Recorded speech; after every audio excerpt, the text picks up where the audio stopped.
दोस्तों finally Friday Saturday Sunday की जो लंबी छुट्टी थी ये अभी ख़त्म हो चुकी है। कल से हमारा मार्केट आप लोग को वापस से कंटिन्यू चलते देखने को मिलेगा और इस हफ्ते की बात की जाए तो मार्केट में आप लोग को बहुत ज़्यादा हलचल देखने को मिल सकती है। तो क्या न्यूज़ है, क्या इवेंट है, क्या अपडेट है, सब कुछ यहाँ पर मैं आप लोगों से डिटेल में डिस्कस करूंगा। तो इस वीडियो को आप लोग पूरा देखना, ध्यान से देखना। सबसे पहले अगर छुट्टी की बात किया तो आप लोगों ने देखा कि 1 तारीख को महाराष्ट्र दिवस था, फ्राइडे का दिन था। तो फ्राइडे को तो मार्केट बंद था, सैटरडे संडे को भी मार्केट बंद था। उसके बाद में इस महीने में जो अगली छुट्टी रहेगी 28 मई, आप लोग देख सकते हो कि बकरीद है और इसके अवसर पर गुरुवार को मार्केट बंद रहेगा। ठीक है, फिर शुक्रवार खुलेगा, फिर सैटरडे संडे मार्केट बंद रहेगा और इसके बाद में फिर आप लोग देख सकते हो मुहर्रम की बात किया तो ये तो जून में है। लेकिन अभी अगर आप लोग मई में देखोगे तो एक एक्स्ट्रा छुट्टी आप लोग को आने वाले समय में देखने को मिलेगी। लेकिन इस हफ्ते की बात की जाए तो सोमवार से लेकर शुक्रवार तक कंटिन्यू 5 दिन हमारा मार्केट चलते हुए देखने को मिलने वाला है। ठीक है, तो सबसे पहले अगर मार्केट की बात किया तो पिछले 1 महीने का अगर आप लोग निफ्टी का ग्रोथ देखोगे तो मार्केट में शॉर्ट टर्म में आप लोगों को एक अच्छी रिकवरी देखने को मिली थी। लेकिन अभी थोड़ा-सा यहाँ पर आप लोगों को प्रॉफिट बुकिंग देखने को मिला। पिछले 5 साल की बात की जाए तो आप लोग देख सकते हो कि मार्केट ऊपर की तरफ गया था, उसके बाद भी ये अपने रेजिस्टेंस पर आया, फिर वहाँ से आप लोगों को इसके अंदर थोड़ी-सी गिरावट देखने को मिला। ओवरऑल देखा जाए तो निफ्टी 50 का जो ट्रेंड है लॉन्ग टर्म में वो आप लोगों को पॉजिटिव देखने को मिलेगा। लेकिन अगर 2024 के सितंबर से अगर आप लोग चेक करोगे ना तो मार्केट फिलहाल आप लोग को एक ही रेंज में देखने को मिल रहा है। मतलब अभी तक मार्केट अपने ऑल टाइम हाई पर आया नहीं है। बैंक निफ्टी की बात किया तो इसका भी 6 महीने का ग्राफ देखोगे तो इसमें भी गिरावट हो गई थी, लेकिन बाद में आप लोग को हल्की सी रिकवरी देखने को मिला था और अभी आप लोगों को वापस यहाँ पे थोड़ा-सा प्रेशर देखने को मिल रहा है। और इसके साथ में अगर आप मिड कैप इंडेक्स को जाकर चेक करोगे तो इसका भी अगर मैं आप लोगों को 1 साल का यहाँ पर जो डाटा वो दिखाऊँ ना तो 1 साल में अभी भी आप लोगों को पॉजिटिव देखने को मिलेगा। बीच में आप लोग देख सकते हो कि मिड कैप इंडेक्स बहुत ज़्यादा गिर गया था, लेकिन उसके बाद में फिर यहाँ पर आप लोग को रिकवरी देखने को मिला। और वहीं पर अगर आप लोग स्मॉल कैप इंडेक्स को भी जाकर चेक करोगे और इसका भी अगर मैं आप लोगों को 1 साल का यहाँ पे डाटा दिखाऊँ तो आप लोग देख सकते हो कि इसमें भी एक समय पे गिरावट हो गई थी, लेकिन बाद में आप लोग को रिकवरी देखने को मिला। देख सकते हो कि स्मॉल कैप इंडेक्स बहुत ज़्यादा नीचे गिर गया था और बहुत ही कम समय में इसके अंदर आप लोग को एक अच्छी मतलब तेज़ी भी देखने को मिला। और बहुत सारी इस तरह की छोटी-छोटी कंपनियाँ जो एक समय पे बहुत ज़्यादा गिर गए थे, लेकिन उनके अंदर आप लोग को अच्छी रिकवरी देखने को मिला। ऐसे में आईपी इंडेक्स की बात की जाए, तो इसका भी अगर आप लोग 1 साल का ग्राफ चेक करोगे ना, तो देख सकते हो कि ये भी अपने टॉप से बहुत ज़्यादा गिर गया था, लेकिन उसके बाद में शॉर्ट टर्म में यहाँ पर भी आप लोग को अच्छी रिकवरी देखने को मिला। पिछले 1 महीने में लगभग 15% की रिकवरी यहाँ पर है। वहीं पे अगर आप लोग बॉटम से देखोगे, तो बॉटम से लगभग 23-24% की आप लोग को रिकवरी एसएमई आईपी इंडेक्स में देखने को मिला। तो आप लोग सोचो कि जब इंडेक्स इतना रिकवर करता है, तो जो स्टॉक्स की अगर बात की जाए, तो वहाँ पर आप लोग को और भी ज़्यादा रिकवरी नॉर्मली देखने को मिल जाती है। ओवरऑल देखा जाए तो मार्केट में देखो शॉर्ट टर्म में गिरावट आती रहती है, लेकिन लॉन्ग टर्म में कभी भी मार्केट अच्छा ही परफॉर्म करता है। वहीं पे निफ्टी 50 का अगर आप लोग पी रेशियो चेक करोगे तो अभी के समय पे ये 20.9 पर आप लोगों को देखने को मिलेगा। एक समय पर ये 19 के रेंज में आ गया था जब मार्केट में बहुत ज़्यादा प्रेशर चल रहा था। अगर मैं आप लोगों को 3 साल का भी एवरेज दिखाऊँ ना, तो आप लोग देख सकते हो कि जो मार्केट का पी रेशियो था, ये काफ़ी आप लोग को नीचे तक आते हुए देखने को मिला। उसके बाद में शॉर्ट टर्म में हल्के से रिकवरी आ गई। 5 साल का अगर आप लोग डाटा चेक करोगे, तो फिर यहाँ पर आप लोगों को समझ में आएगा कि जो मार्केट है बहुत ही कम यहाँ पर आता है, ठीक है? और इस बार मार्केट आया था, उसके बाद में आप लोगों को शॉर्ट टर्म में एक अच्छी खासी रिकवरी देखने को मिला। अगर आप लोग मिड कैप को चेक करोगे और इसका भी अगर मैं आप लोगों को पी रेशियो दिखाऊँ और 3 साल का एवरेज दिखाता हूँ, तो 3 साल में देख सकते हो कि आप लोग को ऊपर के लेवल पर देखने को मिलेगा। 5 साल की अगर बात की जाए, तो 5 साल में भी जो इसका एवरेज पी रेशियो है, इससे आप लोगों को ऊपर के लेवल पर ये जाते हुए देखने को मिला। और वहीं पर अगर आप लोग स्मॉल कैप को चेक करोगे ना, तो इसका भी अगर मैं आप लोगों को पी रेशियो दिखाऊँ 5 साल का, तो आप देख सकते हो कि इसमें भी एक समय पे बहुत ज़्यादा गिरावट थी, लेकिन बाद में आप लोग को रिकवरी देखने को मिला। ओवरऑल देखा जाए तो मार्केट एक समय पे बहुत ज़्यादा ओवरसोल्ड हो गया था, लेकिन उसके बाद में फिर यहाँ से आप लोगों को रिकवरी देखने को मिला। उसके बाद में अगर आप लोग मार्केट का मूड इंडेक्स जाकर चेक करोगे, तो अभी के समय पे ये ग्रीड का माहौल चल रहा है। मतलब ऐसा नहीं कि कोई मार्केट बहुत ज़्यादा भाग गया, लेकिन एक समय पे जो मार्केट था बहुत ज़्यादा एक्सट्रीम फ़ियर में चल रहा था, ठीक है? जब मार्केट में बहुत ज़्यादा डर का माहौल था, आप लोगों ने देखा निफ्टी 50 का पी रेशियो भी बहुत ज़्यादा नीचे आ गया था, मिड कैप जो कंपनियाँ थी वो भी बहुत ज़्यादा नीचे आ गई थी।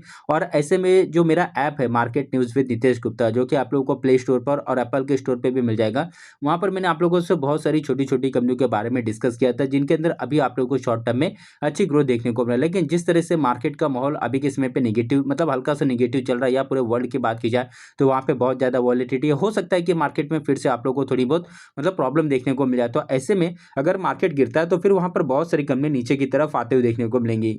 और फिर से आप लोगों को अच्छा-अच्छा मतलब जो स्टॉक्स है उनको सिलेक्ट करने का ऑप्शन मिल जाएगा, तो फिर वहाँ पर आप लोगों को थोड़ा-सा ध्यान दे के चलना पड़ेगा। उसके बाद में डाउ जोन्स की अगर बात किया तो आप लोग देख सकते हो कि फ्राइडे को लगभग आधा परसेंट की गिरावट थी, नास्डैक में लगभग 1% की तेज़ी थी। तो अमेरिकन मार्केट थोड़ा-सा आप लोगों को मिक्स परफ़ॉर्म करते हुए देखने को मिला। उसके बाद में अभी के समय पे बहुत सारे डाटा आप लोगों को आते हुए देखने को मिलेंगे, जैसे कि 12 मई की बात की जाए, तो 12 मई को आप लोग देख सकते हो कि जो भारत का सीपीआई का डाटा आने वाला है, ठीक है? मतलब महँगाई का डाटा आना है ये आने वाला है। तो उससे पता चलेगा कि आने वाले समय में जो आरबीआई है वो इंटरेस्ट रेट को कम करेगा या नहीं करेगा। और एक दूसरी बात आपको इम्पोर्टेंट ये भी बताना चाहूँगा कि 12 मई को मेरा बर्थडे भी है, ठीक है? तो आप लोग चाहो तो मुझे विश कर सकते हो। तो यहाँ पर दोस्तों आप लोग देख सकते हो कि ये जो डाटा ये तो चलो 12 तारीख को आएगा, लेकिन उसके बाद में अमेरिका का जो सीपीआई का डाटा है, ये भी आप लोग को 12 तारीख को ही आने वाला है। मतलब देख सकते हो कि मेरे बर्थडे के दिन 2-2 डाटा आने वाला है, तो उस दिन मार्केट में आप लोग को अच्छी खासी हलचल हो सकता है कि देखने को मिले। क्योंकि इससे आप लोगों को ये अंदाज़ा आने वाले समय में देखने को मिलेगा कि जो आरबीआई है वो रेट कट करेगा कि नहीं करेगा, या फिर अमेरिकन मार्केट किस तरह से परफ़ॉर्म करेगा। तो ये डाटा वैसे इस हफ्ते में तो नहीं है, लेकिन अगले हफ्ते में ये डाटा आप लोग को आते हुए देखने को मिल जाएगा। उसके बाद में दोस्तों अगर क्रूड की बात किया तो आप लोग देख सकते हो कि कल के रेट में हम लोगों ने देखा था कि जो मतलब क्रूड था, मतलब फ्राइडे की अगर बात किया तो क्रूड लगभग पकड़ लो कि 125-26 के आसपास में चला गया था, लेकिन वहां से फिर गिरावट हुआ और ये लगभग आप लोग को 108 के आसपास में ट्रेड करते हुए देखने को मिला। अभी भी देखा जाए तो क्रूड जो है वो 100 के ऊपर ट्रेड कर रहा है, जो कि काफी महंगा है। और ऐसे में हो सकता है कि आगे चलकर पेट्रोल डीजल के जो भाव है वो आप लोग को बढ़ते हुए देखने को मिले। ऑलरेडी आप लोगों ने देखा कि जो कमर्शियल गैस है उसके जो प्राइस है लगभग 1000% के आसपास में बढ़ चुके हैं। और वहीं पे जेट फ्यूल की अगर बात की जाए तो जो इंटरनेशनल फ्लाइट है उनका भी जेट फ्यूल यहाँ पर आप लोगों को बढ़ते हुए देखने को, मतलब डोमेस्टिक वालों को तो टेंशन नहीं है, लेकिन जो बाहर देश में जाते हैं को यहाँ पर सरकार का लॉजिक सीधा-सीधा ये दिख रहा है कि जो कमर्शियल जो गैसेज़ होते हैं उनका भाव बढ़ा हुआ है और जो जेट फ्यूल है और वो भी इंटरनेशनल वाले उनका बढ़ा हुआ है। तो मतलब ज़्यादातर होटल में अगर कौन जाता है तो बड़े लोग जाते हैं, ठीक है, रेस्टोरेंट। वैसे तो बहुत सारे लोग हैं जो ढाबे पे भी खाना खाते हैं, मतलब बहुत सारे ऐसे लोग हैं जो घर पे नहीं बनाते वो खाते हैं, बट उनकी जो संख्या नॉर्मली आप लोगों ने मतलब कम ही देखा होगा।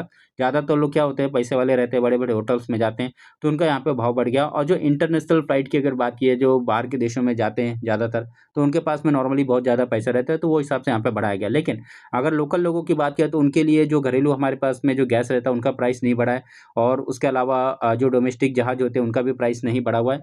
तो ये सारी चीज़ें आप लोग देख सकते हो। Petrol diesel price, special petrol का रेट ₹11 बढ़ गया। लेकिन यहाँ पर जो आप लोगों ने पेट्रोल में भी देखा होगा 2-3 तरह के पेट्रोल होते हैं। एक पावर वाला पेट्रोल अलग होता है, एक नॉर्मल पेट्रोल अलग होता है।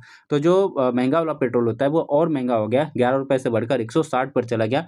लेकिन जो नॉर्मल पेट्रोल होता है जो हम लोग अपने बाइक में डालते हैं तो वो अभी फ़िलहाल आप लोग को उतनी ही रेंज में देखने को मिला। लेकिन अगर इसी तरह से क्रूड महँगा रहा तो आगे चलकर हो सकता है कि उसका भी भाव आप लोग को बढ़ते हुए देखने को मिले। देख सकते हो कि फ्यूल एलपीजी प्राइस में go up decision likely within 5 to 7 days, government source है। तो गवर्नमेंट के सोर्सेज़ से ये न्यूज़ आ रही है कि आने वाले हो सकता है कि 5 से 7 दिनों में जो पेट्रोल डीजल का भाव है या फिर हो सकता है कि जो घरेलू जो गैस है उसका भी भाव बढ़ जाए, ठीक है? ये इस तरह से अंदाज़ा लगाया जा रहा है। होगा कि नहीं होगा इसकी कोई गारंटी नहीं होती है। आप लोग देख सकते हो कि एफआईज़ और डीआईज़ की बात की जाए तो फॉरेन इन्वेस्टर कंटिन्यू बहुत ज़्यादा बिकवाली कर रहे हैं। 8,000 करोड़ का माल बेचा गया था फ्राइडे को। और आप लोग देख सकते हो कि डीआईज़ ने लगभग 3500 करोड़ के आसपास की खरीदारी किया था। और अगर आप लोग एफआईज़ का डाटा चेक करोगे इस पूरे महीने का तो देख सकते हो 8,000 करोड़, 2400, 2100, 1100, फिर 8,800, मतलब बहुत ज़्यादा आप लोग को बिकवाली देखने को मिला। शुरू में 2-3 दिन हम लोगों ने खरीदारी देखा था, लेकिन उसके बाद में कंटिन्यू बिकवाली चल रही है। तो इसकी वजह से भी मार्केट का माहौल आप लोगों को थोड़ा-सा नेगेटिव देखने को मिलेगा। डॉलर की बात की जाए तो 94.91 आप लोग देख सकते हो कि डॉलर कंटिन्यू ऊपर की तरफ जा रहा है और हमारा जो रुपया है, ये बहुत ज़्यादा आप लोग को डाउन होते हुए देखने को मिल रहा है। वहीं पे अगर मैं सोने-चांदी की बात करूँ, तो सोने का जो भाव है 1,51,000 पे ट्रेड कर रहा है। चांदी आप लोग देख सकते हैं 2,51,000 पे ट्रेड कर रहा है। तो सोना और चांदी अभी तो पूरी तरीके से फ्लैट है, लेकिन ऑलरेडी इनके अंदर भी आप लोगों को बहुत ज़्यादा ग्रोथ देखने को मिल चुकी है। वहीं पे दोस्तों अगर आप लोग कॉर्पोरेट एक्शन को चेक करोगे ना, तो जैसे कि जग सोनपाल फार्मा आप लोग देख सकते हो कि यहाँ पर बायबैक है। 4 तारीख का डेट है। उसके अलावा यूको बैंक की अगर बात किया तो 44 पैसे का डिविडेंड है। एवरो इंडिया में आप लोग देख सकते हो 5 तारीख को स्प्लिट है। इलांटास की अगर बात की तो ₹7.5 का डिविडेंड है। हेक्सावेयर टेक्नोलॉजी में ₹8.5 का डिविडेंड है। इंडस इंफ्रा की अगर बात किया तो यहाँ पे इन्वेस्ट डिस्ट्रीब्यूशन है। या अगर आप लोग और भी देखोगे ओरेकल फाइनेंशियल सर्विसेज लगभग ₹270 का डिविडेंड है। अल्का इंडिया की बात की जाए तो यहाँ पर 1 के बदले में 6 आप लोग को बोनस मिलेगा। सेंट्रल बैंक ऑफ इंडिया 60 पैसे का डिविडेंड है। केएसबी लिमिटेड में देख सकते हो कि ₹4.40 का डिविडेंड है। तो इस तरह से बहुत सारी यहाँ पर आप लोग को अलग-अलग तरह की कमी देखने को मिलेगी, जहाँ पर अलग-अलग तरह के कॉर्पोरेट एक्शन है। उसके अलावा अभी यहाँ पे रिज़ल्ट की अगर बात करें तो आरती इंडस्ट्रीज़, आदित्य बिरला कैपिटल या फिर देख सकते हो बहुत सारी ऐसी कंपनियाँ जिनके रिज़ल्ट आप लोग को आते हुए देखने को मिलेंगे, ठीक है? खासकर जो छोटी-छोटी कंपनियाँ होती हैं उनके रिज़ल्ट मैं आप लोग को अपने ऐप के ऊपर डिस्कस करता हूँ। और अभी तक जिन कंपनियों के रिज़ल्ट ऑलरेडी आ चुके हैं, उनका लिस्ट मैंने आप लोग को ऑलरेडी अपने ऐप के ऊपर बनाकर दे दिया, उसको जाकर चेक कर लेना। क्या होता है कि मार्केट में वॉलेटिलिटी रहती है, तो आपके पास में ऑलरेडी लिस्ट होना चाहिए। और उसके बाद क्या होगा कि जब सभी कंपनियों के लिस्ट आकर खत्म हो जाएँगे, मतलब सभी कंपनियों के रिज़ल्ट आकर खत्म हो जाएँगे, तो मैं एक फाइनल लिस्ट भी आप लोगों को अपने ऐप के ऊपर बनाकर दे दूँगा और उसका एक पीडीएफ भी आप लोगों को बनाकर दे दूँगा कि भाई इस क्वार्टर में कौन-कौन सी कंपनियों के रिज़ल्ट अच्छे आए हुए हैं। और दूसरी बात ये है कि एक लिस्ट आप लोगों को इस तरह से भी बनाकर दूँगा कि पिछले 4 क्वार्टर से कौन-कौन सी ऐसी कंपनियाँ हैं, जिनके रिज़ल्ट अच्छे आ रहे हैं। मतलब समझो अगर कोई कंपनी ऐसी जिसके क्वार्टर 1, 2, 3, 4 हर एक क्वार्टर में नंबर अच्छा आ रहे हैं, तो उनके ऊपर आप लोगों को थोड़ा-सा ज़्यादा स्टडी करके चलना होता है। वहीं पे दोस्तों ऑटो सेल्स की अगर बात किया तो उसका भी डाटा आप लोगों को आते हुए देखने को मिला है, जो कि मतलब काफ़ी ठीक माना जाएगा। मारुति सुजुकी देख सकते हो ईयरली 33% की जंप है। टाटा मोटर की बात करें तो 31%, महिंद्रा एंड महिंद्रा 14%, हुंडई की बात करें तो 17%, टोयोटा आप लोग देख सकते हो 17%। मतलब ज़्यादातर कंपनियों की बात की जाए तो ईयरली इनका जो सेल्स का डाटा है वो आप लोग को बढ़ते हुए देखने को मिल रहा है। तो ऐसे में हो सकता है कि कल के डेट में ऑटो सेक्टर के अंदर आप लोग को अच्छी हलचल देखने को मिले, तो उसके ऊपर भी आप लोग को स्टडी करके चलना। वहीं पे अमेरिका ईरान की बात की जाए तो Trump says US could restart strike on Iran if they misbehave. मतलब यहाँ पे ट्रम्प ने बोला कि अगर ईरान मिसबिहेव करता है तो हम फिर से अपना स्ट्राइक स्टार्ट कर सकते हैं। मतलब अभी भी देखा जाए तो इनकी तरफ से धमकी चालू है और इस वजह से क्रूड के जो भाव है उनके अंदर भी आप लोग को बहुत ज़्यादा वॉलेटिलिटी देखने को मिल रहा है। आप लोग देख सकते हो कि ईरान ने पाकिस्तान के माध्यम से अमेरिका को एक नया शांति प्रस्ताव भेजा है, जिसमें हॉर्मुज को फिर से खोलने और युद्ध समाप्त करने की शर्तें शामिल है। तो यहाँ पे टोटल शर्त उन्होंने यहाँ पे दे के रखा है। अमेरिकी राष्ट्रपति डोनाल्ड ट्रंप ने इस प्रस्ताव पर असंतोष जताया। उन्होंने स्पष्ट किया है कि जब तक ईरान अपने परमाणु कार्यक्रम पर पूर्ण प्रतिबंध की गारंटी नहीं देता, तब तक अमेरिका संतुष्ट नहीं होगा। ट्रंप ने चेतावनी दी है कि ईरान या तो डील करे या परमाणु या फिर परिणाम भुगतने के लिए तैयार रहे। आप देख सकते हो कि वर्तमान में हॉर्मुज जलडब्लू मध्य प्रभावी रूप से बंद है। ईरान ने वहां पर अपने आईआरजीसी की 40 लड़ाकू नावें तैयार की है और बिना अनुमति किसी भी जहाज के निकलने पर प्रतिबंध लगा दिया है। जवाब में अमेरिका ने भी ईरानी बंदरगाहों की नौसैनिक जो नाकेबंदी है वो करके रखा हुआ है। तेल संकट की बात करें तो दुनिया का लगभग 20% तेल इसी मार्ग से गुजरता है। इसके बंद होने से कच्चे तेल की कीमतें 126 बैरल तक पहुंच गई है। मतलब आप लोगों ने फ्राइडे को देखा था 126 तक ये चला गया था। एयरलाइंस की अगर बात करें तो तेल की बढ़ती कीमतों और कर्ज के कारण अमेरिका की स्पिरिट एयरलाइंस ने अपने संचालन पूरी तरह से बंद कर दिया है। भारत में भी इसका असर दिख रहा है, जहां एयर इंडिया ने 100 से ज़्यादा उड़ानें रद्द कर दी हैं। भारत पर प्रभाव की बात करें तो भारत अपनी ज़रूरत का अधिकांश तेल इसी मार्ग से आयात करता है। आपूर्ति बाधित होने से भारत में पेट्रोल डीजल की कीमतें बढ़ने और महंगाई का गंभीर खतरा मंडरा रहा है। ठीक है, अभी देखते हैं कि 12 तारीख को जो सीपीआई का डाटा आएगा वो किस तरह से आता है।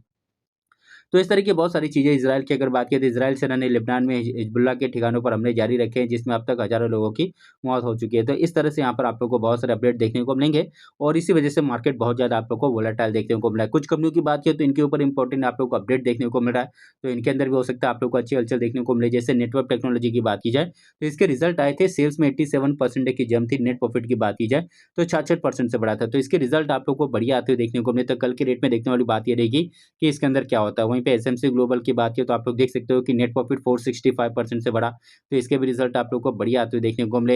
एपीएल अपोलो ट्यूब की अगर बात किया तो इसका भी रिजल्ट अगर आप लोग चेक करोगे तो नेट प्रॉफिट 21% से बढ़ा हुआ है। या डी मार्ट की अगर बात किया तो इसका भी देखोगे तो नेट प्रॉफिट 19% से बढ़ा हुआ है। तो इन सभी कंपनियों के रिजल्ट मतलब यहाँ पर आए हैं। जैसे कि रतन टीएमटी करके कंपनी आप लोग देख सकते हो कि इसका जो नेट प्रॉफिट है 362% से बढ़ा हुआ है। या उसके अलावा सीडीएसएल की बात की जाए तो इसका अगर आप लोग जो नेट प्रॉफिट चेक करोगे इस कंपनी का, तो वहाँ पर आप लोग देख सकते हो कि नेट प्रॉफिट में 20% की गिरावट है। मतलब किसी कंपनी के रिजल्ट अच्छा है, किसी कंपनी के रिजल्ट खराब आए, तो इनका भी रिएक्शन आप लोगों को कल के डेट में मार्केट में देखने को मिलेगा। एटलांटा इलेक्ट्रिकल की बात करें तो ट्रांसफार्मर बनाने वाली कंपनी है और आप लोग देख सकते हो कि 190 करोड़ का इस कंपनी को एक अच्छा ऑर्डर मिला, तो इसका रिएक्शन कल के डेट में देखने को मिलेगा। एचपीएल इलेक्ट्रिक की बात करें तो स्मार्ट मीटर बनाने वाली कंपनी है, लगभग 242 करोड़ का इस कंपनी को एक ऑर्डर मिला, तो इसका रिएक्शन कल के डेट में आप लोग को देखने को मिलेगा। सेगल इंडिया की बात की जाए तो इसको लगभग 918 करोड़ का ऑर्डर मिला। ये तो मैंने सिर्फ कुछ आप लोगों को एग्जांपल बताया, इनके अलावा भी बहुत सारी आप लोगों को अलग-अलग तरह की कंपनियां देखने को मिलेगी, जहां पर अलग-अलग तरह की इंपॉर्टेंट अपडेट है, जिनका रिएक्शन कल के रेट में आप लोगों को मार्केट में देखने को मिलेगा। तो मतलब ये सारी चीज़ों पर आप लोगों को थोड़ा-सा ध्यान देकर चलना पड़ेगा। तो दोस्तों, इस वीडियो में मैंने आप लोगों से किसी भी कंपनी को बाय और सेल करने का कोई रिकमेंडेशन नहीं दिया, किसी भी प्रकार का इन्वेस्टमेंट एडवाइस नहीं दिया। ये वीडियो सिर्फ मैंने आप लोगों को एजुकेशनल पर्पज से बनाकर दिया। स्टॉक मार्केट में बहुत ज़्यादा रिस्क होता है, कोई भी डिसीजन लेने से पहले अपने फाइनेंशियल एडवाइजर से एक बार जाकर जरूर सलाह ले लेना। तो इस वीडियो को मैं क्लोज करता हूँ। अब मैं आप लोगों को मिलूंगा अपने अगले वीडियो में, तब तक के लिए धन्यवाद।